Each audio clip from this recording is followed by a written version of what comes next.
Dear audience, welcome to the show POWERchat. In today's episode, we'll be discussing on trade and export opportunities before Nepal. Joining us today is very special guest, Executive Director of the International Trade Center, the Joint Development Agency of the United Nations and World Trade Organization. Please allow me to welcome her. Welcome to the show, Ms. Gonzalez. Thank you so much. How have you been? All well, all well. I've spent 4 days in Nepal, and I'm very excited by what I can see. Well, this is your second time that you are visiting here in official visit. Yeah. You visited Nepal last year? Yes. In 2016. 2015. 2015, sorry. Yeah. So, could you tell us your impression about Nepal's development process? Nepal is moving, and it's moving fast, but the world is moving even faster, and Nepal has big ambitions. Nepal wants to move out of the category of least developed country and become a middle-income country by 2030. And this will require a massive transformation, a transformation of the economy of Nepal, but also a transformation of an economy that benefits the people of Nepal. It's a huge task. It can be done, but it means moving even faster than the country is moving today. So you are here in an official mission. You met with authorities here? Yes. With the government authorities Yes. and private sector entrepreneurs, organizations. What you discussed with them? What was your expectation, and what were the issues that you discussed in relation to trade and export? Well, we support the government of Nepal and the private sector of Nepal to improve its trade performance. You know that Nepal has quite a large trade deficit. It imports much more than it exports, and that would not be a problem if it wasn't for the fact that exports are falling. The government is concerned about this. It wants to improve the ability of the Nepali economy to export. And Nepal has amazing opportunities abroad. Many countries have opened their markets to Nepal products. The European Union, China, India, Korea, the US, Chile, all these countries offer special schemes for least developed countries. But Nepal is not fully taking advantage of these opportunities. So the question that the government has put to us is why? And what we are trying to do is give an answer to the government, who is committed to basically addressing the challenges that the economy faces to do better on trade. What should be done to benefit from these all opportunities around you are mentioning? Well, if I had to put it in one word, it would mean make sure that businesses in Nepal become more competitive. And this means moving up the value chain. Instead of exporting commodities, add value and export more value, because if you export more value, you capture more value. Improving the productivity, improving quality, improving skills, better connecting demand and supply of skills. I had an opportunity to visit Kathmandu University, talking to amazing students, MBA students in the School of Management. We need to make sure that these students can then be fit for purpose for what the market is demanding, the labor market is demanding in Nepal. So all this is what is needed in the area of trade. More competitiveness, so that businesses in Nepal can be better at penetrating foreign markets. And do you think that the political situation in Nepal is appropriate for exploring these all opportunities related to trade and export? Well, let's say that all during this last 5 years, the government has adopted measures and has taken steps to improve the competitiveness of Nepal's economy. And as a result of this, Nepal is doing today better in the ranking of competitiveness of the World Economic Forum than it was 5 years ago. But the world is moving very fast, and it's true that Nepal has to move even faster because it has a lot to catch up for. This is why it's very important that the political system offers stability, offers transparency, offers predictability. The upcoming elections would be very important in stabilizing a government that can plan and execute more for the long term. You know, the problem governments have these days is that the world is moving very fast, and this requires long-term planning, but they are only short-term governments, and in Nepal is even shorter than in other countries. So this hampers the possibility to act for the long term. And this is why it's important that the upcoming elections are important. Holding them on time is important. And making sure that a new government is up and running at the beginning of next year is so important. Well, Ms. Gonzalez, could you also tell us about the International Trade Center's work priorities in Nepal? So here in Nepal, the International Trade Center is essentially working at 3 levels. Level number 1, helping the government improve the business environment. We have recently done a survey of more than 500 companies in Nepal to understand what challenges they face to export. And what they have told us is what we have shared now with business and with the government. And we hope that this will help in improving the business environment, reducing red tape, reducing the burden of excessive regulations, facilitating the work of businesses. We're also working with trade institutions, with chambers of commerce, with the Federation of Chambers of Commerce, with the Association of Women Entrepreneurs, with the Trade Promotion Organization of Nepal.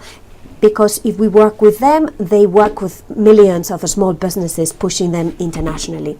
And then the third level is working with specific sectors of small and medium enterprises. We've worked a lot with the Chiangra Pashmina value chain, and now we have started to map out what can be done in other value chains, in tea, in coffee, in handmade paper, in Nepal cardamom, sectors that employ many millions of Nepalis, sectors that have a high potential to grow their exports, and through that, sectors that have an ability to create many jobs.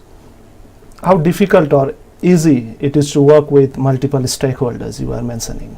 Well, it's part of today's world. The world is not linear. The world today is an ecosystem, and we have to think in terms of an ecosystem. And in this ecosystem, there are many actors, and these actors are different. Some are public, some are semi-public, some are private, some are semi-private, some are big, some are medium, some are small. For example, in Nepal, more than 90% of businesses are micro, small, and medium enterprises. It's difficult, but the world is difficult, so we've got to be able to work with all of them. This is why what counts is the quality of the dialogue, the table that brings around all these different actors to find solutions that they will make them all walk in the same direction.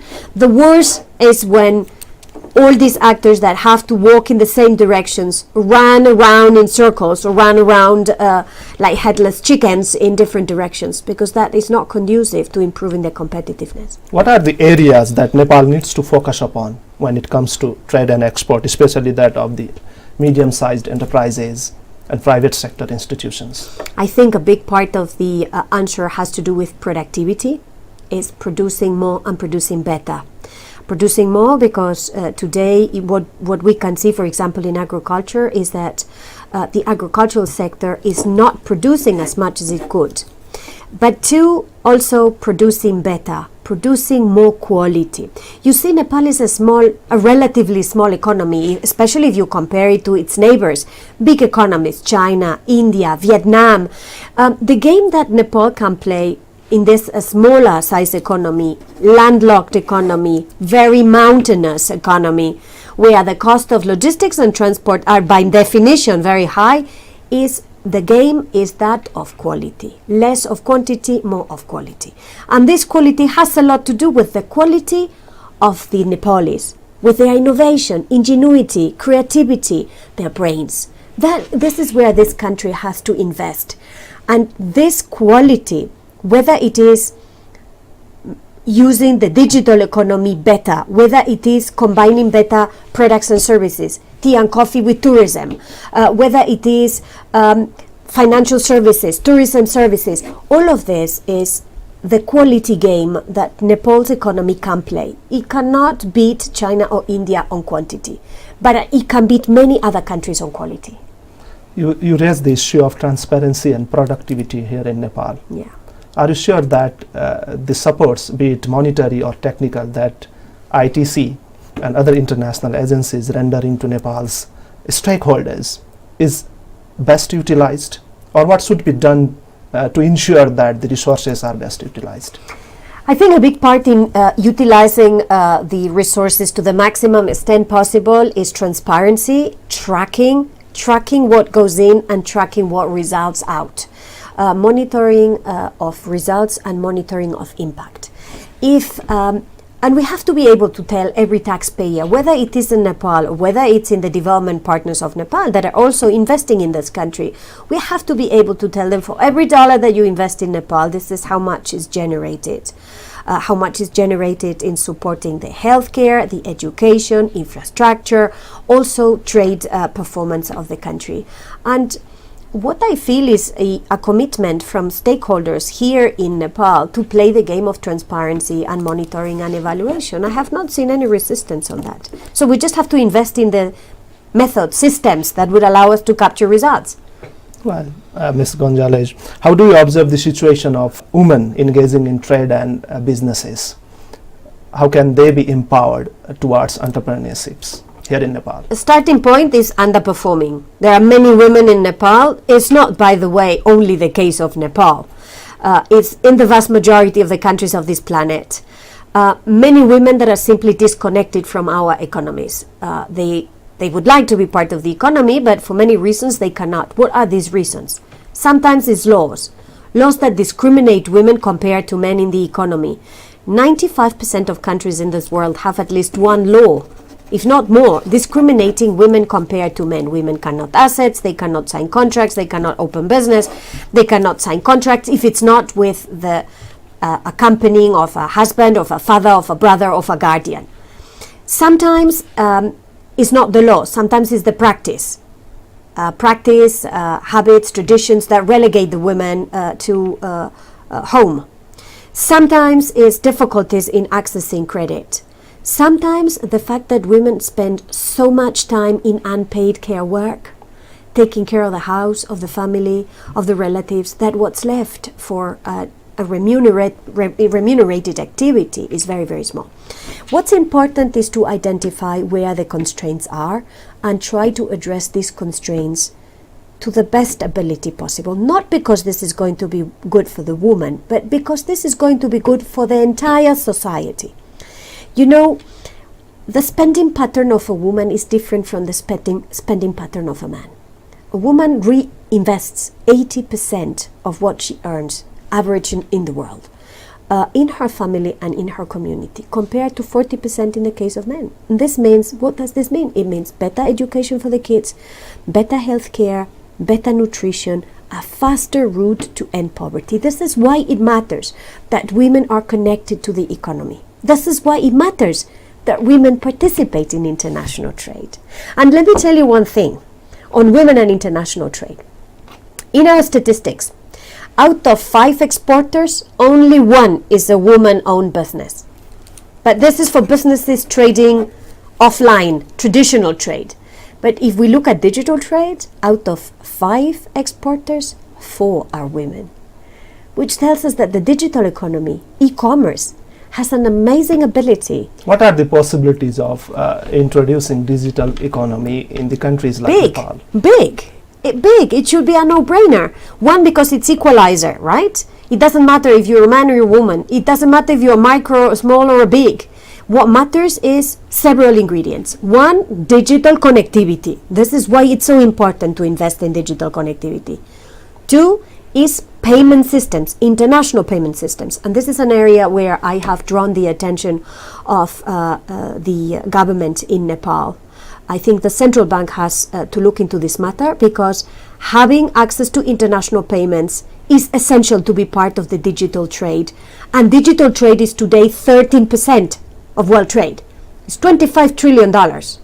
And the fastest part is the one connecting business to consumers, micro-entrepreneurs directly to consumers without intermediates. 3 is also obviously about creativity, innovation, invention. And this is again where a country like Nepal, that wants to bet more on quality than on quantity, has a big game to play. So the digital economy, e-commerce, electronic commerce, is the commerce that also needs to be part of the menu in Nepal, especially with such a young and vibrant population as you have.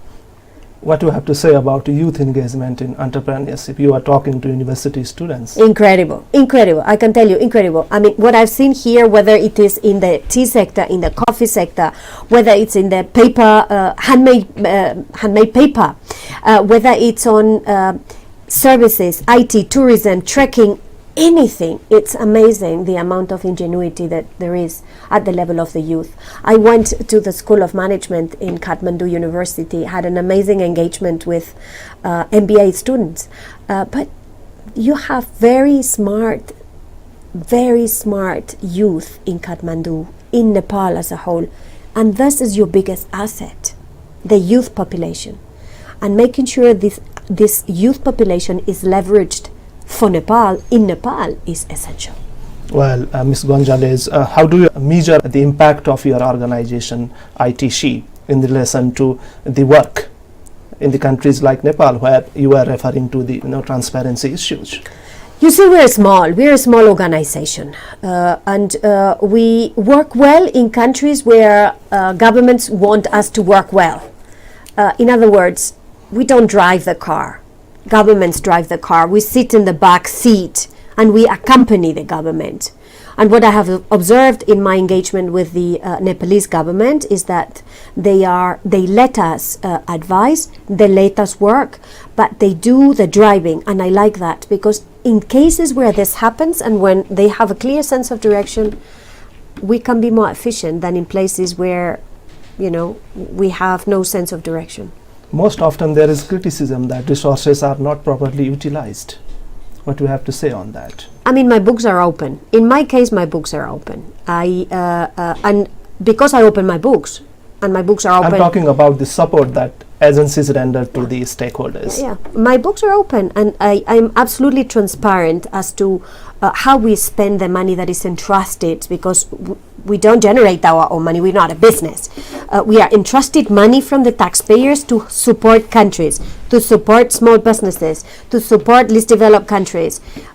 My policy is a simple one: maximum transparency, maximum accountability. And for the same reason, I ask my partners for maximum transparency and maximum accountability. So everybody working with the ITC knows that they've got to report what happens with the support that we provide. They've got to tell us what happens, because we have to tell those who entrusted us with the funds. You have to have a clear commitment to transparency, openness, and results. Accountability, it's called. Well, what do you recommend to the government of Nepal for making environment conducive, so that open or free, business or trade opportunities can be, intensified? I recommend to cut red tape, to look at processes, to look at regulations as they exist, and to cut those that are not necessary, cut the dead weight, and focus there where it matters. What matters is safety. What matters is security. What matters is the health of people. What matters is to prevent financial crisis. And for that, regulate. But regulate smartly. Don't over-regulate, don't overkill. And there where you can, simplify. Again, the digital economy, digitalization, e-government is a very big tool to cut red tape and to simplify doing business. And this is another space where it's win-win.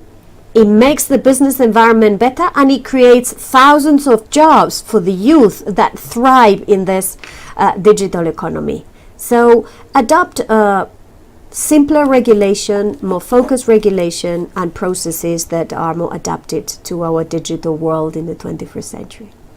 What is the ITC's vision on the future of trade and export in relation to developing countries like Nepal? 2 words: inclusive, sustainable.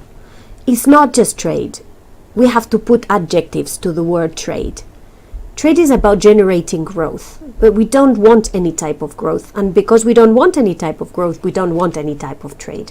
We want trade that generates opportunities for all, for men, for women, for youth, for the rural poor, for those at the base of the pyramid, for those in the middle, for those on the top. We want trade that works also for the 99% of societies, not just for the happy 1%. But we also want trade that is sustainable, that respects our environment, that respects our climate, that helps us reduce our carbon footprint, that helps us preserve our environment. And for this, Nepal is a good example, because Nepal is at the forefront of these two dimensions. In Nepal, it doesn't work if it's not inclusive, because of the diversity, because of the amount of poor that still remain, because of the huge differences in population between those on the hills, those on the plains, those on the east, those on the west. And Nepal knows very well what it means to fight against climate change, and more generally to fight fight against floods, to fight against droughts, because it has lived it in its own skin. So it's inclusive and sustainable trade. That is the key to the future. Often it is criticized that the state authorities, especially that of the bureaucracy, is unable to supply with the services that people demand in, merely for lack of knowledge in the e-governance or technologies, these things. What do you think? How can the bureaucracy or the service providers be equipped with the new emerging technologies? Yeah, it is true that we're living in a society where technological change is so fast and is so big that we are all having difficulties coping with the dimensions of change around us. This is true for businesses.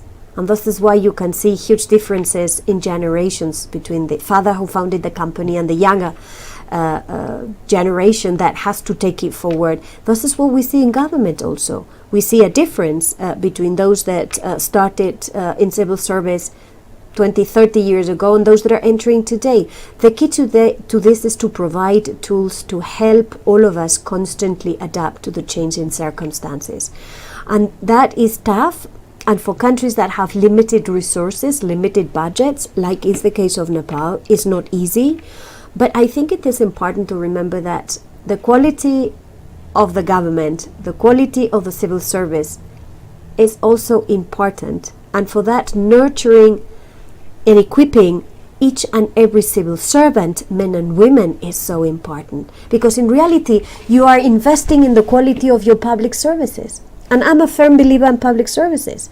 There is no reason why public service cannot be performing, cannot be good, cannot be responsive. They have to be, just like any business is. Even more so, because we are paid through taxpayers' money. So we have to have an obligation and a commitment, but we also have the means to be able to adapt to the changing circumstances. Could you also sum up with the trade and export opportunities again lie before Nepal? For me, for Nepal, trade and export opportunities has to do with moving up in the value chain, improving, capturing more value, adding more quality to its products and its services, so that a greater part of the benefits from trade come back to Nepal, and reduce what I see happening very often, which is Nepal exporting commodities to intermediaries who then process them, who then add the value and capture that value for themselves, value that is not returning to Nepal. So for me, it's not exporting cardamom in bulk. Maybe it's exporting pink cardamom of the Himalayas. It's not exporting green coffee beans. It's exporting roasted coffee from Nepal. It's not just selling tea in bulk, but investing in higher value added tea product. All of this is perfectly possible. I've seen it with my own eyes during my visit here. Well, we are coming to the end of the show. Do you have to communicate to our audience that I have left to ask you? Anything, very quickly. I think my message would be that lifting the economy, lifting trade, lifting the men and women of Nepal is not just the task for the government and for business, it's the task of each and every Nepali, and that Nepal is not alone, that the men and women of Nepal are not alone, that the United Nations, represented in this case by the International Trade Center, but with all our brothers and sisters, that the development partners of Nepal are here to accompany, but this car has to be driven by Nepal for Nepal. Well, Ms. Gonzalez, thank you very much for your time. It was a pleasure talking to you. My pleasure. Thank you very much. Dear audience, time now to wrap up the show. Keep watching us. See you next week. Namaste.